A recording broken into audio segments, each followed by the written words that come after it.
everybody doing? It's good to see. Hey.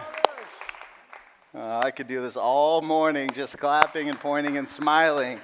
Well, my name's Josh. I used to be a pastor here, and then a pandemic hit, and then I vanished midair, and I moved away to plant a church. But I am here, like Luke said, as my last message. This message I actually wrote in my head probably 7 years ago. I just kind of was daydreaming one time, like, if I left and I was able to kind of say everything I've been wanting to say, what would I say? And there's kind of two sides of that coin. A prophetic, like, Gateway, here's where you need to get your act together. Here's what I need to say. But I'm asking for money today, so that's not the message. But honestly, my parents were here at the first service. Like, everything that I think I've said to my mom and dad, but I probably haven't, in a full, like, they know what they mean to me sort of way. That's what this message is just what's Gateway mean to me? One man, so this isn't a preaching moment where I'm bringing some authority from Redemption Gateway. I'm a pastor at Redemption who gets to say what I love about this place, because it's been the best 10 years, I think, of my life, honestly. 3 out of my 4 kids were born while I was here. I got every opportunity in the world to develop and grow and fall more in love with Jesus and fall more in love with people, which isn't a given in life. And it's just been a sweet season. So that's what today is. I'm just going to thank Redemption Gateway.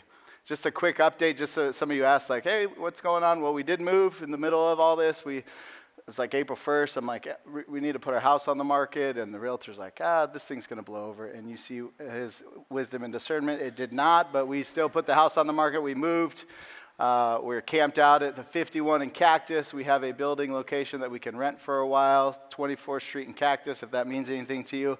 A little Gateway tidbit is it's designed by the same architect. So it feels like if Gateway had a tiny little building baby, that's where we're going to be meeting at, which is kind of sweet, just like how God lined that up. So that's where we're meeting, and we'll start launch team training this fall. Actually, next Sunday, we're just going to kind of get together as a large group and just pray about what God has for us.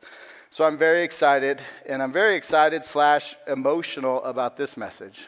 It's kind of like Chandler, the worship guy, just proposed. It feels like that moment that you've worked through in your head a bunch. Like, this is how I want this to feel.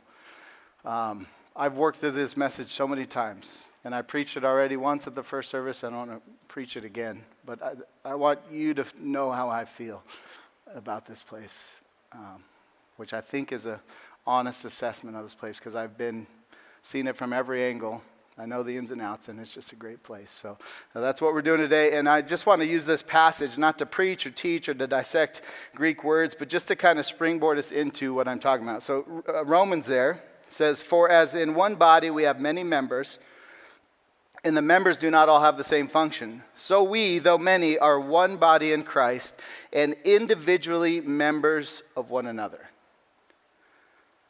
That's what I'm talking about today. That verse coming true and real and alive here in this place for me, because it comes, we taught Romans years ago, and it's this theological manifesto. It is just a mighty book written by the Apostle Paul. And the first 11 chapters are theology, God and Israel and salvation and God's plan for the world and election and all these huge, weighty, mighty things. And then chapter 12 comes and it says, therefore. And Luke tells you all the time, what's the therefore? It's therefore because now Paul is switching. And now what does this theology do in the life of a person that meets God? It changes you. Romans 12:1, you are now a living sacrifice. Your life is the worship act for God. And then very quickly after there, it gets into this, individual members of one another. Paul does not go far in his application of Christian theology before he hunkers down in the local church. So in this season where it's just wonky, and churches are just kind of licking their wounds and trying to refigure out who they are, like post, mid-COVID, whatever, it still matters. The local church is still the hope of the world. It is still the vessel by which God is going to bring good news into this place. So it matters. And it doesn't matter in the academic sense, let's talk about it off at a coffee shop. It matters on the ground with the people in this room sitting in these seats. You all matter. And here's how I've just experienced this place over the last 10 years. I want to kind of just look at this place from different angles. Let's just kind of highlight somebody specifically that I'm thankful for. That's what I'm going to do. And the first one is this. I'm thankful for mentors committed to discipling other people's kids. Like, I love my plants. One of the bummers of moving is I moved into a yard with a bunch of rock, which some of you not great people like. You like rocks and you like all that stuff. I had a yard in Chandler with grass, and I planted like 16 trees in my time there, and I would just be in the backyard with my hose, just watering trees. The boys are going nuts inside. Aubrey can't find me, and I'm just in my sweet spot. I love it. And I watched these Chinese elm become mature, and I had to leave them and send them to some guy that I'm crossing my fingers. He likes trees, and he takes care of my stuff, but I don't know. Here's one thing I never do. I never go to my neighbors and say, I just want to take care of your yard. I want to water your trees for you. Why? Because they don't benefit me. That's your job, dude. Jake, you get to work. Your trees are dead because of you. I like taking care of that which benefits me. And that's kind of what parenting is. Like, I take care of my kids for a lot of reasons. Whether adopted or foster or biological, they're mine. And I have long-term investment in them. And I'm going to be a part of their lives forever. Here's what's mind-boggling about this place. We have tons of mentors, some in this room, who sign up to water other people's trees, to spend big chunks of their time pouring into the lives of kids that are not their own. That is not normal. That doesn't happen.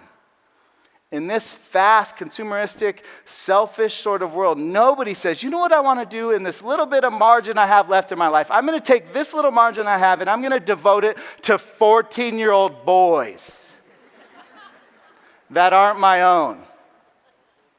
Nobody does that. And yet it happens here, like regularly. It's just part of the culture. Like I meet with other churches, and I always ask, this is kind of the one time I size people up, I always ask about their student ministry and how big it is, just to kind of, how are we doing at Gateway? I met with a North Phoenix pastor who has a church bigger than ours, and I said, oh, how's student ministry? Oh, it's good. It's like, and the number he said is like a third of ours. And then I start to dig, and here's what happens every time. The thing that I dig for, I always find. The secret sauce is consistent adults in the lives of young people. If the church has that, they've got a vibrant ministry to the next generation. If the church struggles with that, they do their best they can. Gateway has this vibrant ministry to young people. And it's because adults in this room say, you know what I'm going to do with my time? I'm going to devote it to other people's trees. That only happens by the Spirit of God. Because you've experienced the grace given to you that you don't deserve, that you'd be willing to do that. And it's just a beautiful thing. And I've said my goodbyes to my mentors, but I just wanted to start with the people that just make this place really sweet when you dig into it. People who want to disciple other people's kids. Here's a verse I want to read. I'm going to read a verse after I talk about each person. But this is Paul. There's kind of a little church spat. People are kind of fighting about who should get credit for what. And Paul's this is how he squashes them. He says, what then is Apollos? What is Paul? Servants through whom you've believed, as the Lord assigned to each. I planted, Apollos watered, but God gave the growth. So neither he who plants nor he who waters is anything, but only God gives the growth. And what we have here is people who are planting and watering plants, trees, people, young people's lives that they may never see the end result of. Why? They've met Jesus. Jesus makes you do crazy things. Here's what my thank you to the mentors. Thank you for jumping in without having all the answers. That's one of the biggest hiccups with adults is I don't know how to talk to teens, and nobody does. Teens don't know how to talk to teens. That's just what that stage of life is. You jump in, you'll figure it out. Or you'll die trying. Thank you for not sitting back. Lots of people are waiting for a spot to step into. And a lot of these mentors just said, what am I waiting for? And they jumped in. Thank you for serving side by side in this ministry with me for all these years. It's so hard leaving this place because of people I've served alongside. Thank you for making this place a place that young people, my kids especially, never want to leave. We got our kids up at 5 o'clock in the morning. Why? Because they're going to Gateway. No complaints. They love this place. Why? Because my preaching's great? No, they don't listen to my preaching. They don't care. Because the building, because people here see them and know them and love them. Not because they're pastor's kids, just because they're kids. And there's adults here who want to love other people's kids. And thank you for sacrificing short-term comfort for eternal gains. We all have limited time, resources. Some of you have decided to use that limited resources on this thing, this sweet thing called discipling young people. And you will be rewarded. God promises it. The end of that 1 Corinthians passage I read, this is how Paul summarizes. This is his exclamation of motivation on why we should plant and water and want to be in the life of the church. He says, he who plants and he who waters are one. I mean, they come from the same source. They're doing the same thing. And each one will receive his wages according to his labor. What's Paul saying? Whatever you're doing, wherever you're watering, wherever you're investing, God is watching. And he will give you what you deserve. We need some solid motivation. Mentors, God is watching. He will reward you. Here's the next person I want to thank, or type of person. And I had kind of worked on this a lot. This was my rough draft a lot, but they all sounded kind of offensive. So this is the best I could say without any offense, I think. I'm thankful for young, developing leaders who aren't at halftime yet. Like in the area, I'm meeting with all the church leaders, trying to get a feel for all the church cultures, and there's not like a guarantee. Actually, it's almost a minority among churches who actually have young, developing leaders that are substantial parts of the church. They kind of start to sway in age, and then they kind of are looking around and saying, all right, what do we do now? This place has all these young, developing leaders. On staff, not on staff. And it's just a great thing, and I'm thankful. I'm still in that camp. But I want to ask you, just to kind of frame, well, am I in the young developing leader category? If you're balding and you got gray in your beard, am I still?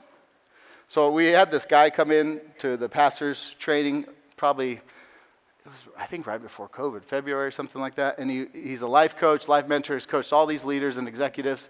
And he was just trying to give us perspective on life. And he asked the question, what do you think is the most productive decade of your life? In general, as we pull the data and look, what's the most productive decade of your life? And me being a 30-something-year-old thought, you're looking at him. And he said, the number one most productive decade of your life is your 60s. Whew. And in that room, we had maybe 2 people in their 60s.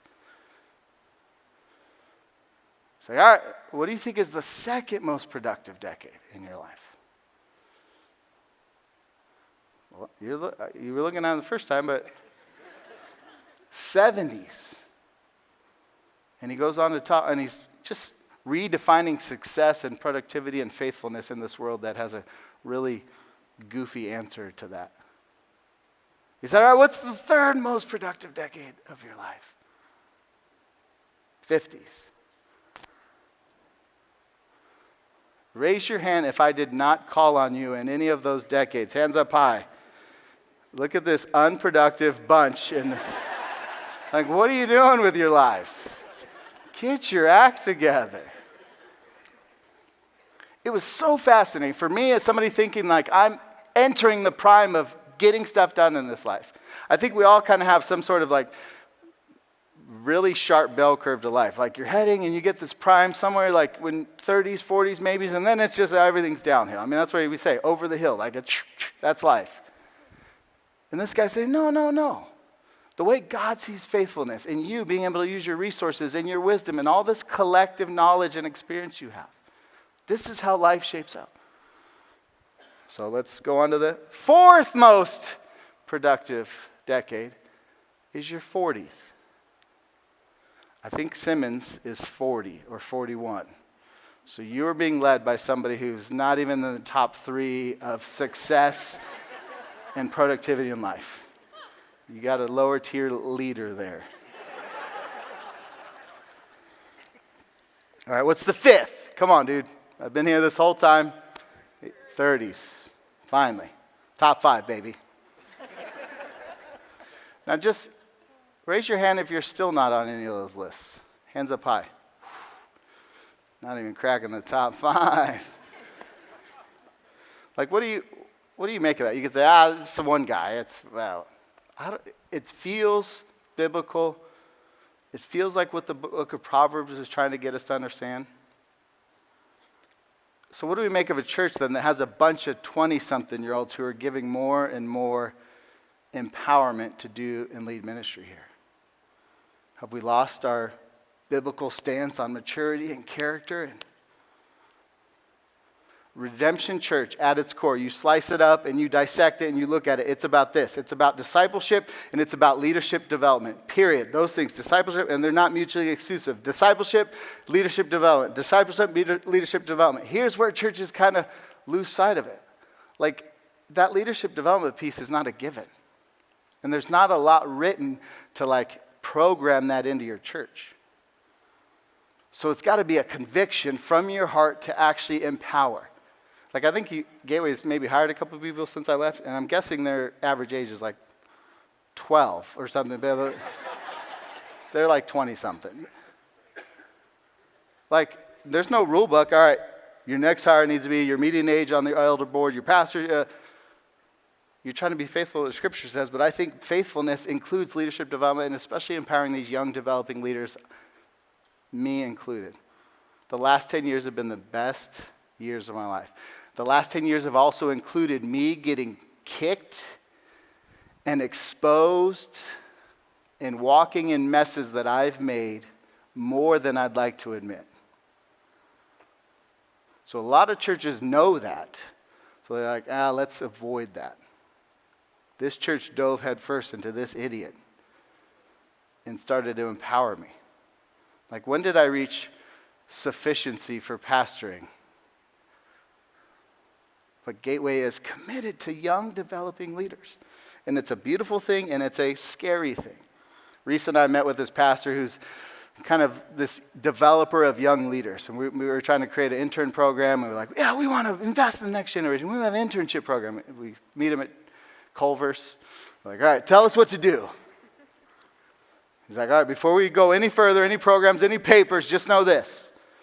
If you're going to do this, you must embrace the suck. And we're like, he's like, if you really want to invest in 20-something-year-olds, you have to take on the motto, embrace the suck. That's not a very gracious thing to say, but it's a guy that's been doing it a while.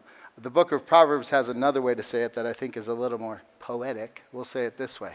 Here's what Proverbs says. Where there are no oxen, the manger is clean, but abundant crops come by the strength of an ox. Translation, if you want cleanliness and people without strong flinches that need to be sanded down, then just don't invest in leadership development. But if you want crops, if you want fruit, if you want influence, if you want to invest in this generation and the next and pour them out and empower the next generation of leaders, you are going to have a messy, messy, messy manger. Do you want that?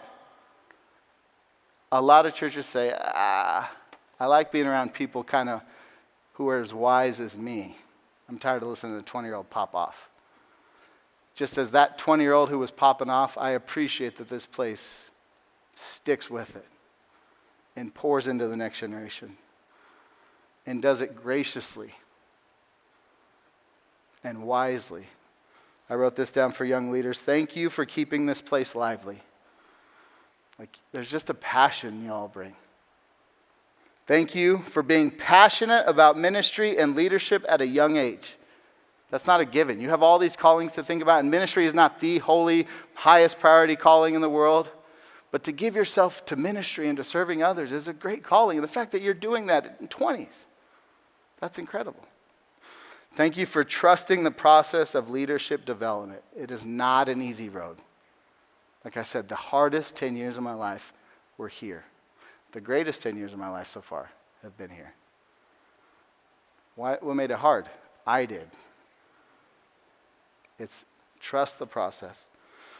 And thank you, and this is a thank you and a reminder, don't take yourselves too serious.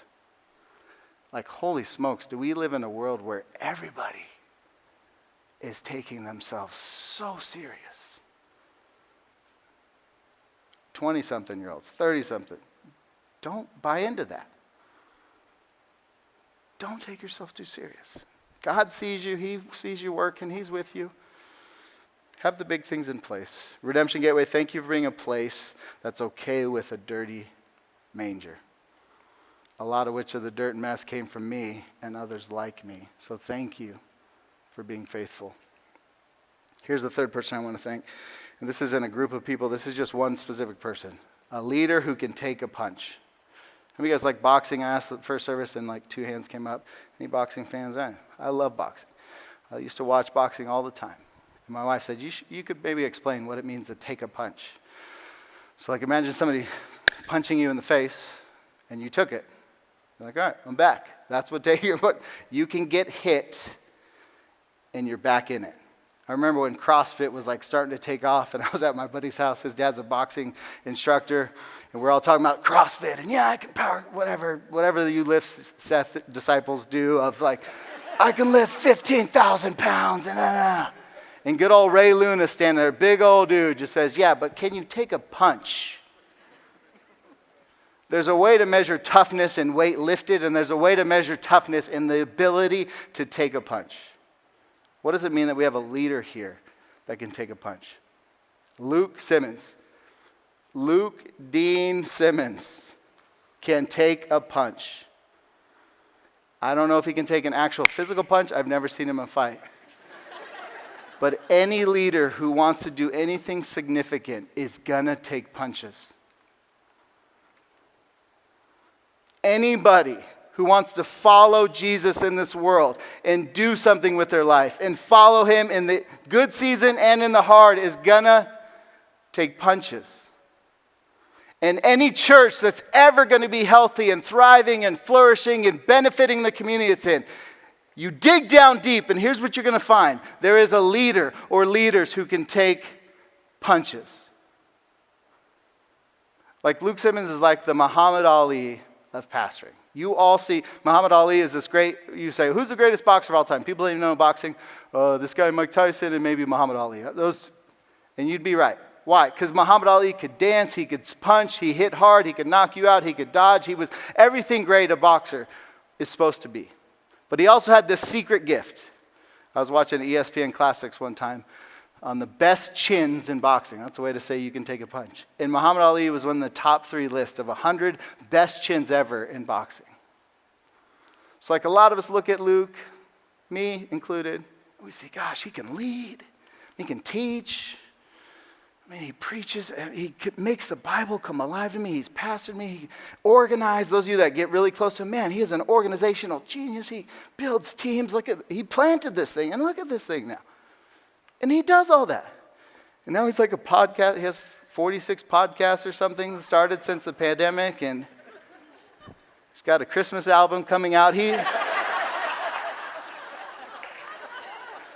mean, he can do it all. Everything. And yet the thing, I got into the inner chambers. And I've done ministry alongside him. And he takes punches. And he's taking punches.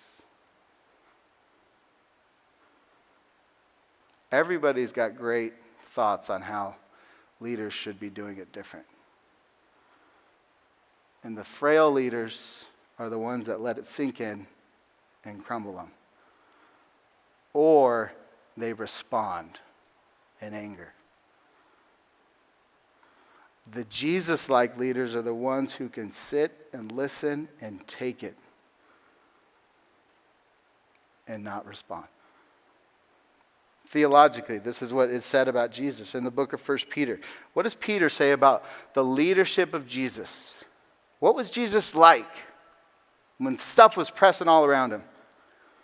1 Peter 2 says this, when he was reviled, he did not revile in return. When he suffered, he did not threaten, but continued entrusting himself to him who judges justly. He himself bore our sins in his body on the tree that we might die to sin and live to righteousness. By his wounds you have been healed. Translation, Jesus could take a punch. Dig down deeper. The healing of the world, the salvation of this place, the possibility of redemption and restoration brought to this broken, rebellious, sinful world. How does it enter into this place? With some man coming down, letting everyone know how it is? Be a man. It comes with this man. Naked, reviled. He did not revile in return. He did not open his mouth. And every single accusation against Jesus made was false. We benefit a ton as being a part of Redemption Gateway. And I just want you to know that from my vantage point, we benefit from a man who, when reviled, will not revile. And that's not a given, especially in this day and age. Like, Luke is a man. And you hear, be a man. We want men. And what comes to mind? Oh, we drink black coffee, steaming hot, it burns my throat. And bourbon so strong it singes my nose hairs. And I wear camouflage everywhere. All those, fine. I like to wear camouflage.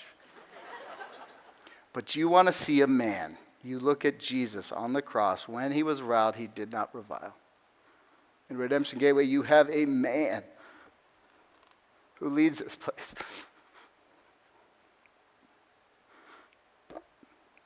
Luke Simmons is a great leader, and he's a great man. And what I've seen, he can take a punch. He's taking punches for me, for us, for others, for other leaders, for those 20-something-year-olds. And what's he do? When reviled, he does not revile in return. Why? Because he is like Jesus. He's not Jesus.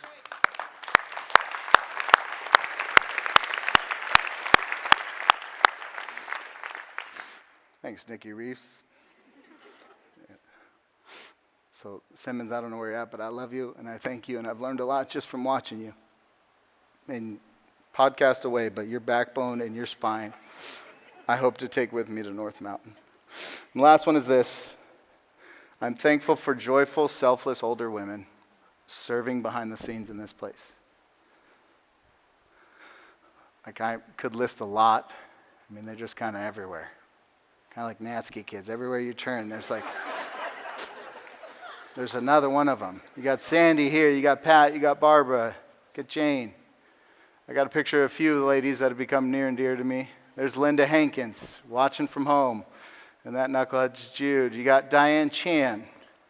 You got, who was the next one? We got Patty Vickers, Joanne Stater, Chris Murphy, Elaine McIntyre. Like, when I cry big tears, it's for Simmons and his care for me, but it's those ladies. Because that's not a given either. You can get people who serve without the joy, or you can get older people who just bow out because they've done their deal. But to get joyful, selfless servants at this place, that's a gift from the Lord. I just want to tell these ladies, you are the foundation, the walls to this place. I may get a lot of credit and leaders that have more stage presence, but you are the foundation and the walls. You have built this place. You are the anchor to this place. This passage in Hebrews talks about what Jesus says. He is the anchor to our soul.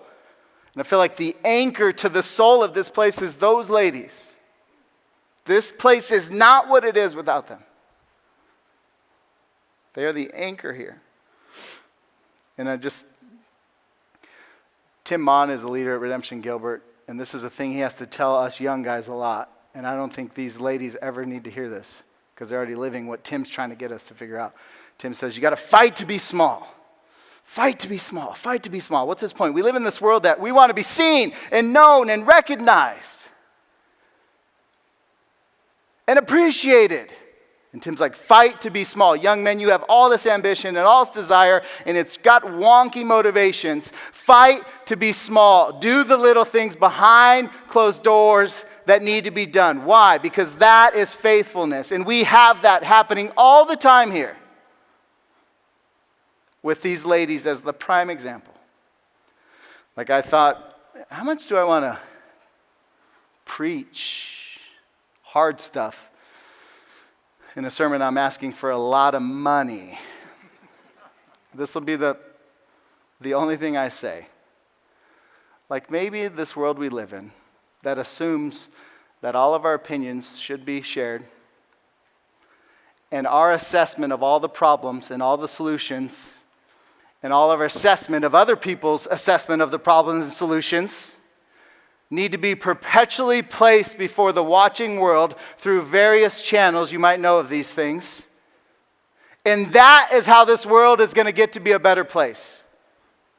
Maybe, just maybe, that's not working. Maybe if Redemption Gateway, you individuals in this room, stopped and watched people being faithful and selfless and joyful in the process, while not having easy road in life whatsoever. Maybe that's what might help us. Like, wisdom would be what we need. And as you go to the Bible, where you go to get wisdom, this book of Proverbs, and it's just fascinating. The book of Proverbs is written to kind of train up God's people in the way of wisdom. And Proverbs ends very uniquely. It's like the spotlight turns and it looks at one particular person, an older, joyful, selfless, serving woman. And it says, look at this. Spend time looking at this. And this is what one of the verses says. Proverbs 31 says this: strength and dignity are her clothing, and she laughs at the time to come. She opens her mouth with wisdom, and the teaching of kindness is on her tongue. She looks well to the ways of her household and does not eat the bread of idleness. Her children rise up and call her blessed, her husband also, and he praises her. Many women have done excellently, but you surpass them all. Charm is deceitful, beauty is vain, but a woman who fears the Lord is to be praised. Give her the fruit of her hands and let her works praise her in the gates. We need to look at these ladies. We need to see these ladies. We need to learn from these ladies. They are the anchor to this place. And in just one man's vantage point, they are the sweetest thing I'm leaving behind as I leave here. And my prayer is that I get some of that in North Mountain. Currently, we're kind of a young bunch. But I want this. She opens her mouth with wisdom. She does not eat the bread of idleness. Ladies, I love you. Those of you watching, some of you can't. I do love you. I love this church a lot. I miss it. Next time I come, hopefully I just get to preach without so much emotion and just get to talk to you from God's word. But I want to leave you with this message, Redemption Gateway. I was praying through how to end this, and I kept reading in Romans, that section we're in. And Paul kind of gets at what my prayer is for you over the next 10 years. That's the amount of time I spent here.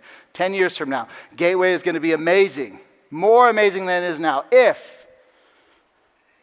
Write this down, memorize it, and meditate on it. Romans 12:10 says this: love one another with a brotherly affection, and outdo one another in showing honor. Let me read it again.